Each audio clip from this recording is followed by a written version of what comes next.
How's it going? Alright, so I wanted to kind of do a video about last night's Raw. Um Kind of more so about Gallows and Anderson and how they were booked cheaply. Very cheaply. By the way, this is how I look. This is my first video with webcam. Sorry it took so long. It took a few days, but I finally got it. It's a nice one. I like it. Logitech something something cost like $8. Um, got it for sale. So I wanted to talk about Gallows and Anderson's booking and how I don't necessarily agree with it. Um, they're booked very weak. To be, if they're gonna go the route of the Bullet Club, I kind of wanted to throw my own spin on it and see if you all liked it a little bit more, maybe you like it less. Who knows? So here's my spin. As of last night, what happened was they faced the Usos. They of course won, but it was like a 20-minute match. Really weird booking. We had two commercial breaks during it, I believe, and very weirdly booked match. Very weirdly, just very weird overall. And of course, then Roman comes out, makes a save, and that was really weird. Um, Later on in the show, Roman got the better of them again. Really weird again. So I kind of want to put my spin on it and see what y'all thought. Okay, so without further ado, here we go. So my spin on it would be have them hyped, have the Bullet Club, Balor Club, Bulletproof, Gallows, Anderson, good buddies, because why not? Have them hyped, do the same thing, same shtick, whatever, same clothing, same music, doesn't matter. Or change the matchup. I would have changed the New Day last night to actually tagging against Gallows and Anderson. Now, know what you're thinking. Well, they're the tag team champions. They shouldn't be, but it gets to that. The idea is that you want to make Gallows and Anderson seem like a legitimate threat to the champion. Because remember, they're not going after the tag titles. They are a tag team, but they're here for a reason. They're not here to win the gold belts and then just be adrift in the tag team division. They're here to make a statement. And that's why I felt like the statement wasn't made yesterday. So the statement I would make, I haven't faced a New Day. Have a New Day come out saying, well, we've beaten everybody. There's two teams facing this Sunday for the opportunity to face us at a later date. Vaudevillains and Enzo and Cass.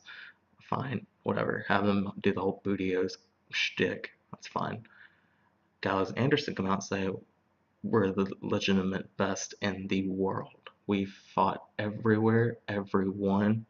We've won everything except for those. And we don't want an opportunity at them, but we just want to prove our point. So later on in the night, even make it the main event. Why not? Better than Roman and whoever faced Del Rio or Rusev, it doesn't matter. They're all the same. They're just throwaway guys right now. Enhancement talent. Um, but have that be the main event. You want to hype these two individuals up because they're going to be such a big part of the show, and you can actually have them interfere in Chris Jericho and Dean Ambrose's segment. Have Ambrose get the upper hand on Jericho. Have Gallows and Anderson come out. Just their music hit. Anything to make the announcer say, okay, they're coming after Roman's boys now. Bring a little bit of fear into Roman's world. So it gets to the main event. I want it to be quick. I don't. However long their match was last night doesn't matter. It was too long. 5 minutes is too long. 2 minutes is too long. I want them to hit the ring. I want them to hit the Magic Killer. 1, 2, 3. That's it. Ensue mayhem. Mayhem just ensues everywhere. I want that. That needs to happen. These two guys need to look like a legitimate threat. The Usos just lost to the Dudleys, and where's the threat? I mean, they could. Yes, the match was great. I will give you that. It was too long, but it was great. It was a good match. It was good ring psychology. They work really well together. You kind of see where they form their bread and butter.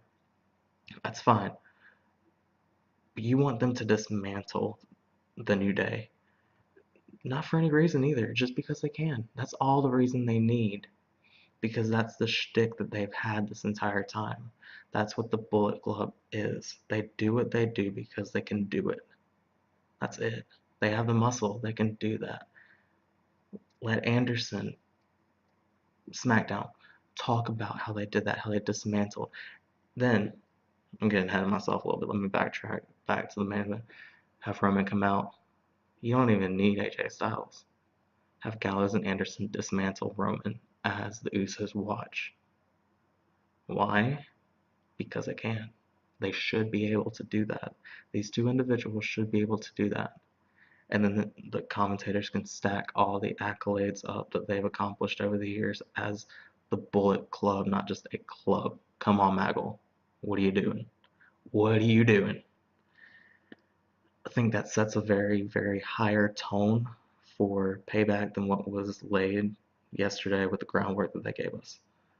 It builds a story because also now you have a legitimate claim to Gallows and Anderson coming after the titles at a further later date, which I feel like they should be champions eventually anyway, just because of their namesake alone.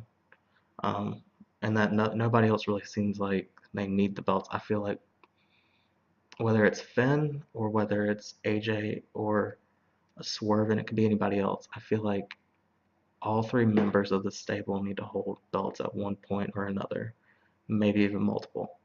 Um, I feel like they need to stake their claim like that. But I feel like that's how they should have booked last night. Really, it came off as kind of weak that two guys couldn't even get the better of one in Roman Reigns. Yes, Roman's a big guy, but Gallows, he's a bigger guy. Festus, whatever you want to call him.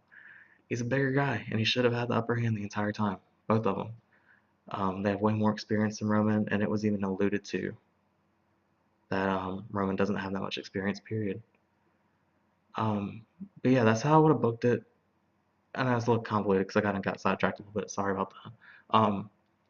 I kind of want to start doing this though, where I kind of come in the day after Raw or the day after SmackDown and kind of give my thoughts on certain booking options or opportunities that were missed or maybe were hit on correctly. And I might tweak a few things, but I don't know. Let me know what you think. I may or may not try to do more of these. I might take this video down in a week. Who knows? Who knows? I like it. I thought that's a good, fun way to kind of make a legitimate threat out of two guys. You throw AJ in there, you can make a legitimate threat out of three guys. And then it legitimately looks like AJ's the leader. Right now, they're all kind of throwaway, and you kind of know what's going to happen. The bigger swerve is if AJ wins outright. That's the bigger swerve right now.